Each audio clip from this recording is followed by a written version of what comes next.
Cool. Welcome to our case study series, and we're excited to have Joe Johnson from Joanne Johnson Designs here with us today. So, Joe, welcome. Thank you. Hi. Yeah, love it. So, Joe, tell us a little bit about yourself. Who's your target audience? Who do you help? So, my background's in styling, and certainly over the last 12 months, I've built my presence in renovations, specifically cosmetic renovations, targeting people that are either selling or putting their property on the market to rent, and just working with my clients, primarily real estate agents and their vendors, just to make it a smooth transaction so that the place can be looking fantastic when they're about to either sell or rent their property. Love it. Fantastic. And so before we met, what was happening in your business? Well, I guess before we met, this is all pre-COVID. So Yeah. I was definitely starting to see some growth in the market. Certainly people acknowledge the importance of preparing their properties at their very best to get an optimum price and also get the right calibre of either tenant or buyer. So definitely big amount of growth in my industry, and I'd recognised a need prior to starting the business for this type of service. So and big things on the horizon for growing the business, even in the current climate. So true. So how would you describe your process for managing your business, your team, and your personally well-being prior for us working together? Sorry, just the process of my... Yeah, managing your business. So like when you think about before we started working together, how is your process for managing? Because you got to think about before you had a business which you sold as well, and you started this another business where you've gone some huge growth, and lovely COVID hit, but then you've continued to manage through that time, and you had some great growth as well. But what was it like before like that transition from the old business to then starting up this new business? How did you manage that process for the business side of things, but also for you personally? Yeah, sure. Well, I guess coming from owning a relatively big business, which I'd started from scratch 11 years ago, what that did do is at least teach me what I needed to do to start again. But you nevertheless need to go through that same process of starting to build systems, sitting down and just physically looking at what you want from your business. What does this look like now, 6 months, 12 months, and really redefining a lot of the landscape around, how proposals are written, how you conduct meetings with clients. All that has to be redefined on your new business model. So I had to sort of go back to basics. And at the time I met you, I was sort of very much at the infancy of the business, doing what I'm doing now. And, it was an opportunity to sort of get things right from the start. Yeah, love it. So good.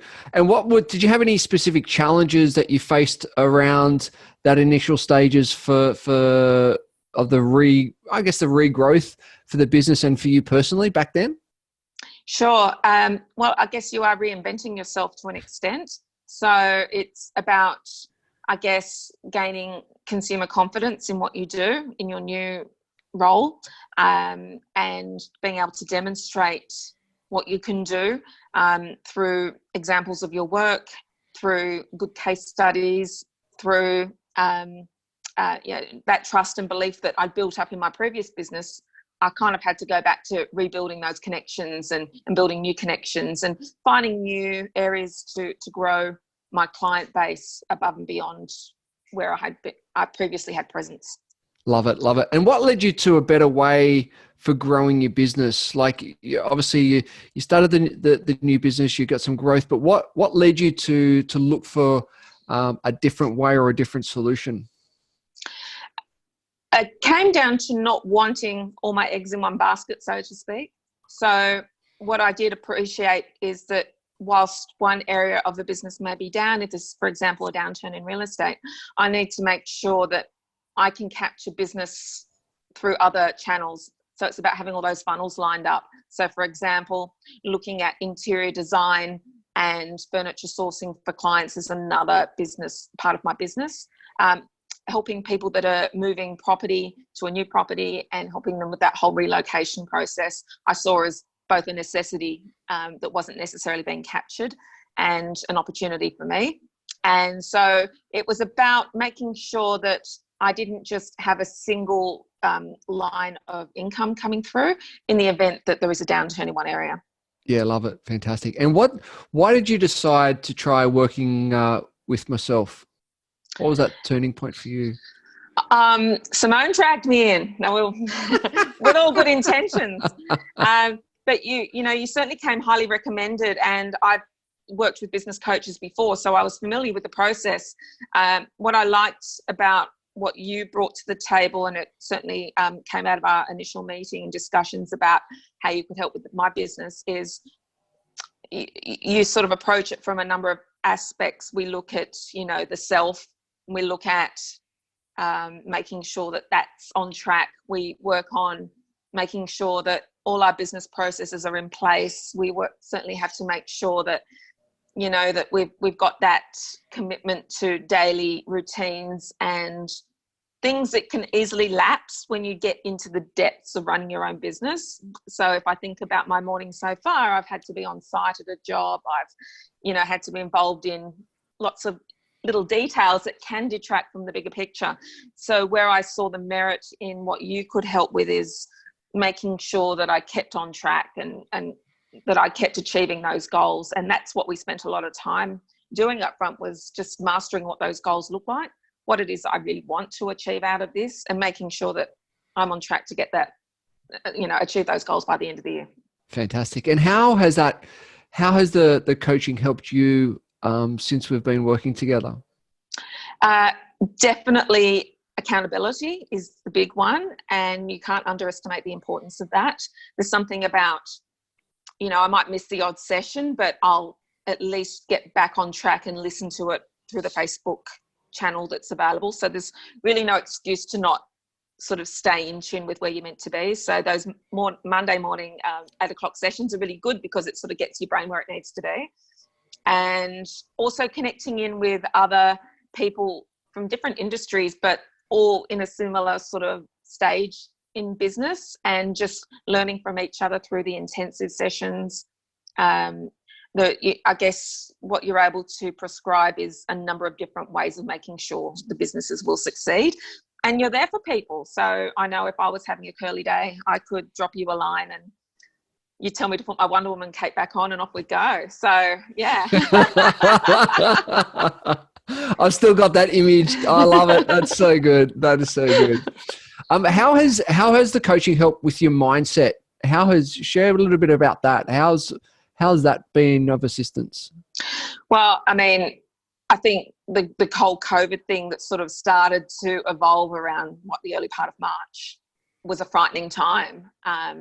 We sort of went out there all guns blazing and big goals for the year, and then all of a sudden we felt crushed. I certainly felt crushed by what was happening, and at a loss as to what I was going to do to make sure that my business could survive, and a definite sense of what do I do from here. And you modified your way of working with your clients to make sure that they were getting that daily infusion of information and different ways of looking at things. So you suggested, let's do some videos, let's get some presence out there with clients, let's think about writing a book. Now, all things that in our day-to-day running of our operations we wouldn't necessarily think to do or think we have the time to do, but you're able to mastermind a great way that we can continue to do business, but just by thinking differently. And I truly believe that that's what kept me on track and pulled me out of the gutter at a time when, I felt quite helpless about the whole situation. So that's, as I say, being able to just know that lifeline, or there's that new way of thinking or new information or just things you hadn't necessarily thought about to work differently in the current climate. So that was a real saviour. Fantastic. Great. And what are some of the specific results you've achieved so far with the coaching? I keep harping on about being accountable, but I truly believe that that's such an important part, particularly working for myself and not having a team in the sense of an employee relationship. My accountability is to the broader team, which is, the tradespeople I work with, the real estate agents I consult with, their clients. So it's making me accountable to make sure I'm giving my very best so that I'm giving them the very best result. And that comes down to me having a positive mindset. So you spend a lot of time working with myself and your other people in the tribe on that specifically. And without that, I don't think you can be the best possible you. So I know if I'm out there doing my morning exercise, if I'm putting things in my calendar, if I'm learning new tricks of the trade and I'm putting all those things in place, I'm starting to build a bigger and better business, and I'm being better for my clients. Fantastic. And have you hit any roadblocks throughout this time, and how have you got past them? Certainly, initially when COVID came into play, if I look at my figures for February weren't fantastic, because there was initially naturally some concern in the market about the viability of selling a property in the current climate.